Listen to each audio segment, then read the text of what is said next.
Hey everybody! We're going to do this outside on the beach, but it's so cold. So luckily we're at the Somerton Lifesaving Club. Yeah, they save lives. Yeah, we're able to be here and be warm because we're going to take you through a series of stretches and videos that talk around how to look after your body when you're cycling, when you're warming up. Actually, Ariya, you explain it because you're the expert. Thanks, Serafina. Really important that we warm up well first before attempting stretching, because just like rubber on a cold day, it's quite brittle, and if it's really cold, it's not going to stretch well. So here we've got Serafina set up on a stationary bike inside because we need to show people exactly how to stretch. So if you're at home and you're thinking, well, I'm feeling a bit too stiff and cold and my back's a bit sore, my legs are a bit sore, it's really important. Warm up first, minimum either a hot shower or stationary bike, or do a few laps and then stretch. You were telling me earlier that you actually do a bit of a little exercise routine in the mornings while it's still dark and before you go out for a ride, is that right? Yeah, so I do squats and have the bands around my leg and then do squats, and that warms me up to get me started. But and when we were talking, I didn't realise actually, I thought stretching was a warm-up, but you're saying stretching isn't a warm-up, you need to warm up first. Yeah, it's far better too, because stretching alone isn't sufficient to get you warm at the first phase. You do get warm eventually, so if you do a full yoga session or something, but what we're going to look at today is more the specific stretches you need just for cycling. Yoga is great, but it's very broad, and so the reason I became a specific coach for strength conditioning and for flexibility training was because I need to help athletes and people suffering injuries that want to return to their sports. So we're going to look at the nitty-gritty and the specifics for you today. Awesome. Let's get you warmed up. It'd be good because I'm a bit cold. So what do I need to do? Yeah, put your hands there and pedal just like on the road. Okay, so I know you're not used to this, yeah. So this is warming me up. I think we're going to have to stand you up, yeah, it's too fast. Oh. Can I stand? You can stand. Get out the saddle. How does that feel? Feels good. I'm warming up a little. Yeah, it's like on a lot, you know.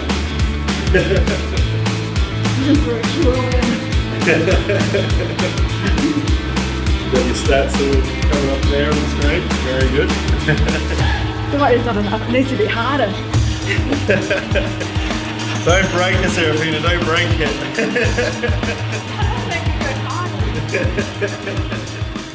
Ooh, look out. Yes, it is a fixie. It is a fixie. Okay, we'll turn that back down. We've had enough fun. Okay, time for a stretch. So now we start stretching because I'm That's warmed right. up. Excellent. Because I do feel warm actually. I'm like, yeah, much better. I started sweating even. Yeah. Okay. All right, puffing. Okay, so we're going to get you over here. We're going to look at one of the most common stretches that we need as cyclists, because we all get tight here in the quads and in the hip flexors. So you might have remembered this old one from school, you know, but the problem is this angle here, okay? What we actually need to do is to pull it up quite tight, pull your belly button in first and press the pelvis forward, press the hip forward. I'll hold your hand, pull your belly button in. That's it, suck it in, hip forward. Look at that, you can breathe. In fact, it's very important. This stretch, 3 deep breaths is about the right time to breathe. Now what I want you to do is to sort of push out into your hand like that. And so keeping this knee behind that knee? Yeah, push out into it. Like that? Yeah, and then pull it back in. Yeah, and bring your knees together now, and then press the pelvis forward here. I can really feel that in my lower back. Okay, pull your abs in harder. Okay, so that's your cue. Now you feel it back in your quad, right? Yep. So this is really important. If you're feeling it in your lower back, you're doing it wrong. Yeah? And you're not using your abs. We need the abs switched on to fight the tension in your quads, to fight the tension in the hip flexor, especially this guy here. So I put my attention on my belly button, really. Yeah, you've got to pull up. Yep. Remember the 80s, you zip up the tight jeans, hey? That's what we've got to do, okay? Keep it tidy. All right. You can bring that behind a little bit, behind the other knee, and that stretches down the outside, which also gets quite tight as a cyclist. Is there like, is there a way that you can go too far that on the back there, or? As long as you got your abs in and you're not feeling it hurting your back, that's the key. So abs in, press the hip forward. That's the most important thing. It's interesting you say that because I have been doing Okay, these. the rest now. That's long enough. Yeah. And I thought the back was a good sign because I thought it was meant to be doing that. So that's not right. No. That one's good, like if you're out on the bike or out in public or you're just at work, you don't have much time. It's just a bit of a quick stretch.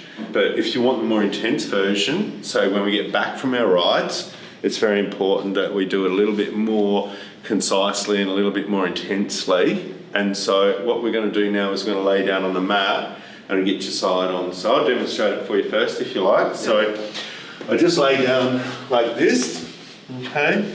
And then we pull the foot up, okay, to the bottom. Pull the abs in, very important, okay? And then press the hip forward. Now, the next thing we can do is to try to stretch a little bit more through the side of the knee, this big TFL, tensor fasciae lata, ITB, that goes over the vastus lat, the biggest muscle here in the quad. So then I bring up the other foot and pull it down like that. And again, press forward, pull the abs in, and that gets a nice stretch over the whole lot. So we get you down for that. Oh, you're so flexible. I don't know if I'm that flexible. We're going to make you flexible. So, what were you doing again? Yeah, so just the same as you did while you were standing. What do you do with your arm? So just reach back and see if you can grab this one. Yeah, just see if you can hold it. Now, if you're really not flexible enough to grab that, you can use a bit of a rope or a towel or a lasso, we call it, to hold on to it. But you're pretty good, so as long as you got those abs in, yeah. I forgot about that. Yeah. And what do I do with this arm? Like, it's just... That can just go under your hand, so you can be like the mermaid there, laying on the beach. There you go. And does my head go down or is it better up? Wherever you're comfy. So that doesn't matter? No. Okay. What's important is that you're comfy when you stretch and secure. So let's bend this front knee forward a bit more and we bring that down. So now do you feel a bit more comfy and secure? I feel like I'm not going to fall over now. That's important because if you feel insecure when you're stretching, the wrong muscles will tighten up and you won't get into that deeper stretch. So yeah, so this is the first phase. Again, you can push out into that hand and then pull it up again and then press the hip forward, make sure the abs are on, okay? And we're getting this angle here because we really want to get the TFL and this big vastus lat. Then bring that one up there. Oh, you feel that? No? Just like that. So we've tied you into a pretzel. I feel like I will knot it up. Yeah. So this is, I can actually feel this up through my neck as well, is it? Yeah, it's getting a bit of everything, yeah. But what you can do to relax a bit more now is to come back and lay back, yeah? And you can let that go, and you can lay back like that, and we can straighten that leg up. Yeah, you feel that's more intense again. That's really through here. Through here, yeah, rectus femoris, yeah. And again, abs in, press the hip forward, yeah. So, my knee hurts. Yeah, so we don't push it too hard, you know, we don't want to hurt you. It's more important to spend the time, okay? And how long do I hold it for? Well, what we do is at least 3 to 5 breaths and then we contract. So what we want to do is tense the muscle that we're stretching. So when we're grabbing the foot before, so if you push into the foot, your foot into the hand, then we can pull it up and you actually be able to stretch further. Through the breath? Yeah, through the breath. But it's when you contract the muscle, the stretch receptors switch off. They say, oh, it's okay, we can relax now because it's closer. Then you quickly stretch it before they come back on again and you get a little bit more out of a stretch. It's called PNF stretching. You know what that stands for? Proprioceptive neuromuscular facilitation. It's a big word. I'm sticking with PNF. Yeah, stick with PNF, all right. Contract and relax is what I like to call it. That's easier for people to remember. So you contract the muscle, then you stretch it, and you do 3 big breaths, you know, and then you do it again. And you do that 3 times and you're done. Yeah. And this is for the more intense stretching between days of cycling or after your bigger rides. Yeah. So you could do it every day?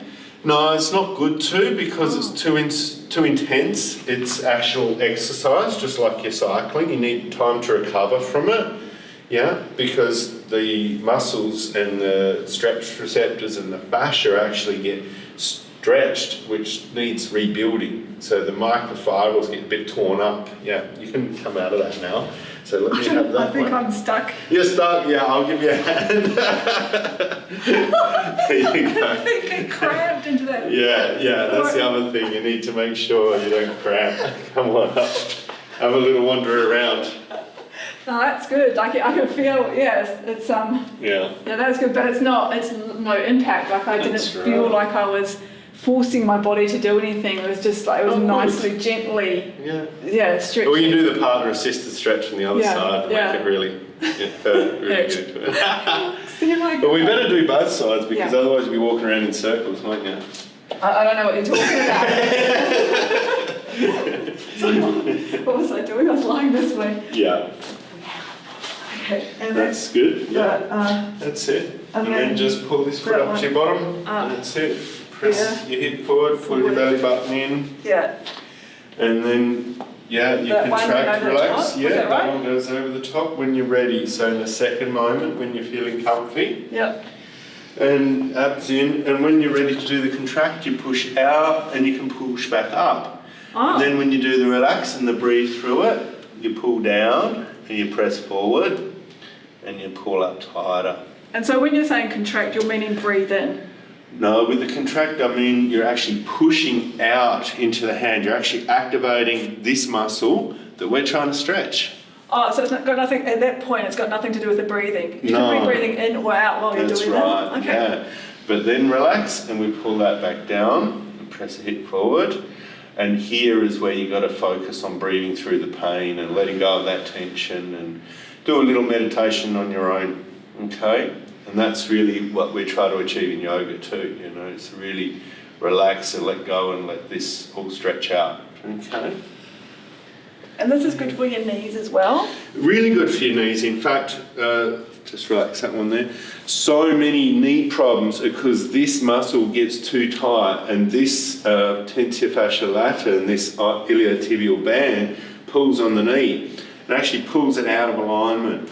So probably, the 80% of knee problems are associated with being too tight there. So it's like pulling it over. So it's not as the problem with cycling and knees isn't to do with your knees like this, the hinge or anything. It's to do with the muscles here. Well, it pulls it out of alignment. So if we look at your knee like this, and you look at your muscle development out here, it's quite good, because you're a proper cyclist. In here, it's very little. There's not much there. Okay, so what's happening is this outside muscle's getting too big, too dominant, and it's pulling the knee up and out. Okay, and this little guy here has gone to sleep and it's not doing its job. Aww. Yeah. So cute. So when, I don't know if you can see through my pants, but this point should be the same distance from the midline as that point. That's like this chunky, hard thing. Does it hurt when I do that? No. Like I've got nothing there and you've got this big bulge. Yeah, and that's what we need to build for you now. We need to build you a bulge. I want a bulge there. Right, we'll do that in another video. Yeah, we'll build you a vastus medialis, a bulge. Yeah, keep you straight. Yeah. Awesome. Well, thank you. And you're welcome. We'll stay tuned for next week. Absolutely. Awesome.